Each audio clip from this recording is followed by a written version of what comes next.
صحیح بخاری کی حدیث نمبر 1629 حضرت عبداللہ بن عمر رضی اللہ عنہ سے روایت ہے۔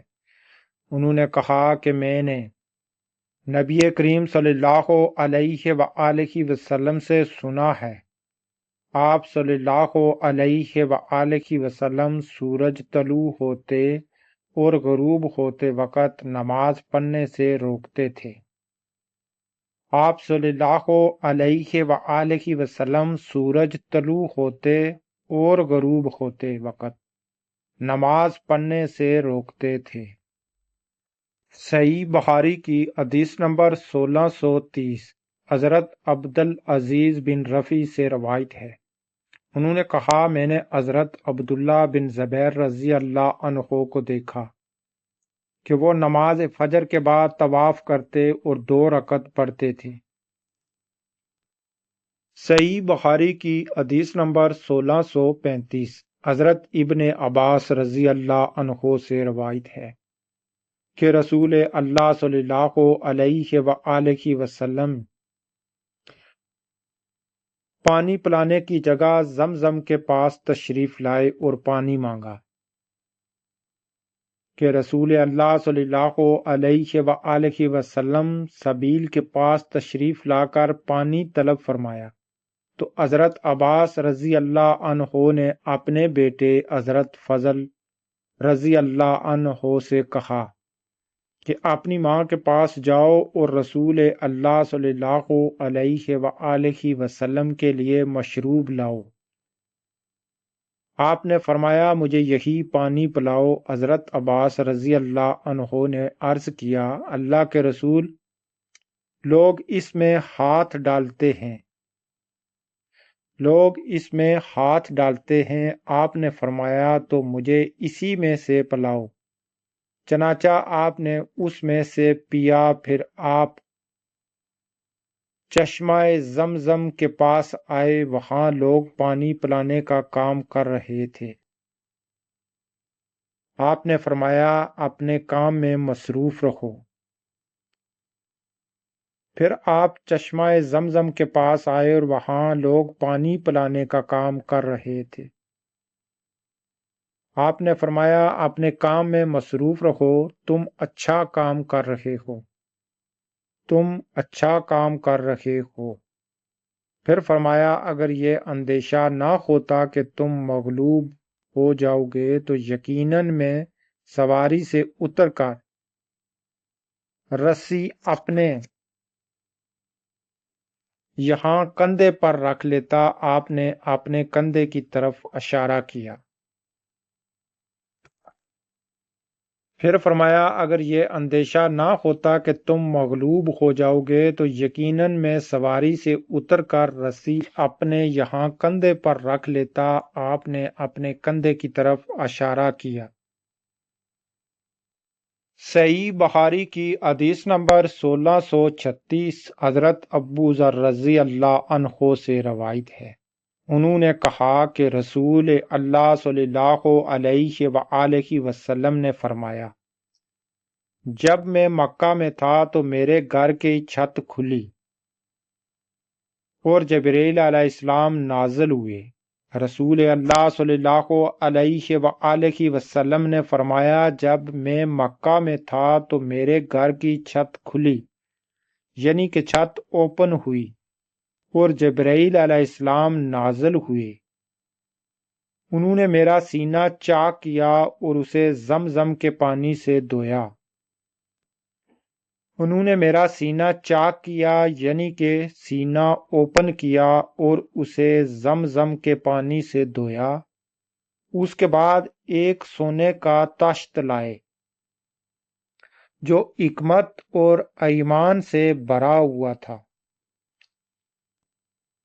اس کے بعد ایک سونے کا طشت لائے جو حکمت اور ایمان سے بھرا ہوا تھا، اسے انہوں نے میرے سینے میں ڈال دیا اور پھر سینہ بند کر دیا۔ اسے انہوں نے میرے سینے میں ڈال دیا اور پھر سینہ بند کر دیا۔ اب وہ مجھے ہاتھ سے پکڑ کر آسمان کی دنیا کی طرف لے چلے۔ اب وہ مجھے ہاتھ سے پکڑ کر آسمان کی دنیا کی طرف لے چلے۔ آسمانی دنیا کے دروغہ سے جبرائیل علیہ السلام نے کہا، آسمانی دنیا کے دروغہ سے جبرائیل علیہ السلام نے کہا، دروازہ کھولو۔ انہوں نے دریافت کیا، کون صاحب ہے؟ یعنی کہ دروغہ نے دریافت کیا کہ کون صاحب ہے؟ کہا، جبرائیل علیہ السلام۔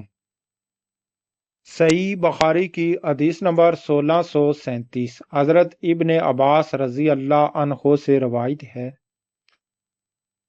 انہوں نے فرمایا، میں نے رسول اللہ صلی اللہ علیہ وآلہ وسلم کو زمزم کا پانی پلایا۔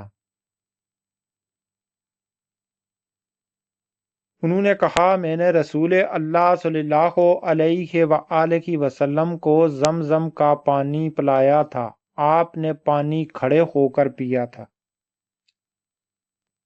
عاصم نے بیان کیا کہ اکرمہ نے قسم کھا کر کہا کہ آن حضور صلی اللہ علیہ وآلہ وسلم اس دن اونٹ پر سوار تھے۔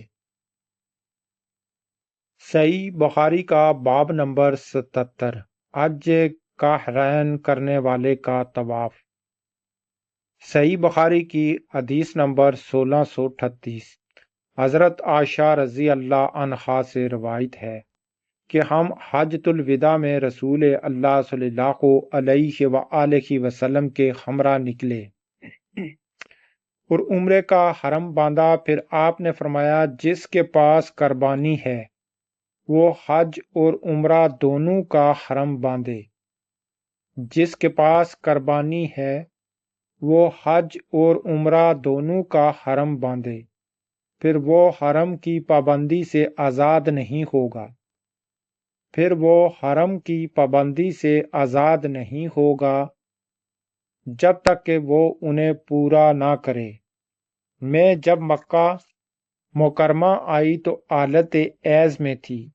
جب ہم نے حج مکمل کر لیا تو آپ نے مجھے عبد الرحمن رضی اللہ عنہ کے ہمراہ تنعیم بھیجا۔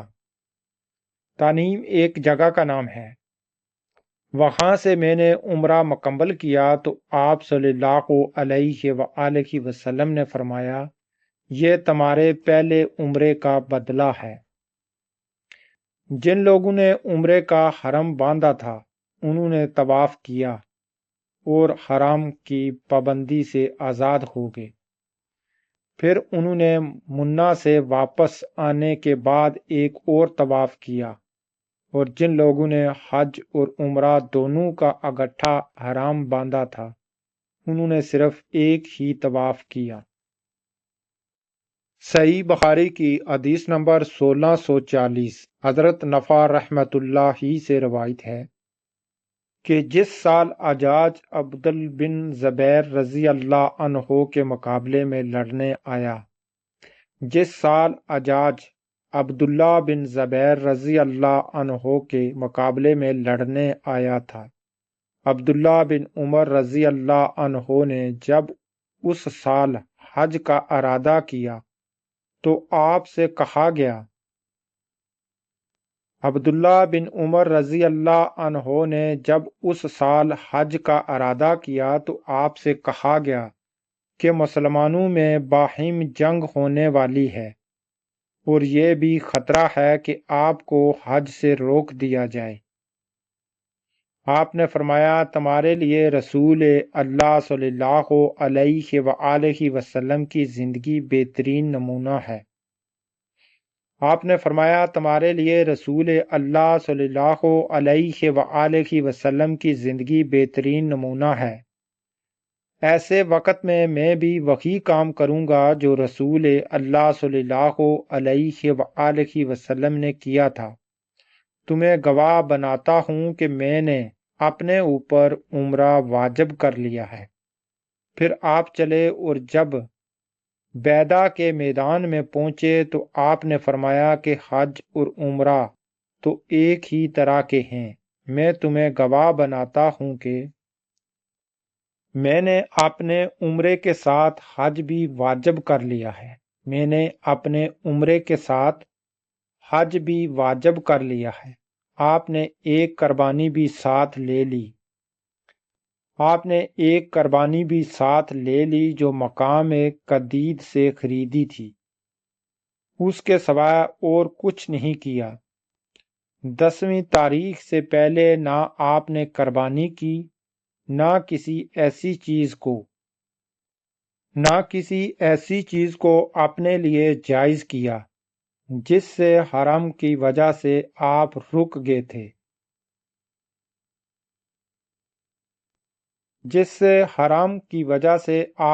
گئے تھے، نہ سر منڈوایا نہ بال ترشوائے۔ 10ویں تاریخ میں آپ نے قربانی کی اور بال منڈوائے۔ آپ کا یہی خیال تھا کہ آپ نے ایک طواف سے حج اور عمرہ دونوں کا طواف ادا کر لیا ہے۔ آپ کا یہی خیال تھا کہ آپ نے ایک طواف سے حج اور عمرہ دونوں کا طواف ادا کر لیا ہے۔ عبداللہ بن عمر رضی اللہ عنہ نے فرمایا کہ رسول اللہ صلی اللہ علیہ وآلہ وسلم نے بھی اسی طرح کیا تھا۔ آج کی ویڈیو میں انہی حدیثوں کے ساتھ کلوز کرتا ہوں، تو نیکسٹ میری ویڈیو دیکھنے کے لیے میرے چینل کو لازم سبسکرائب کریں تاکہ آنے والی میری ہر ویڈیو کو آپ دیکھ سکیں۔ دیجیے مجھے اجازت، ملتے ہیں نیکسٹ کسی دوسری ویڈیو کے ساتھ۔ خدا حافظ۔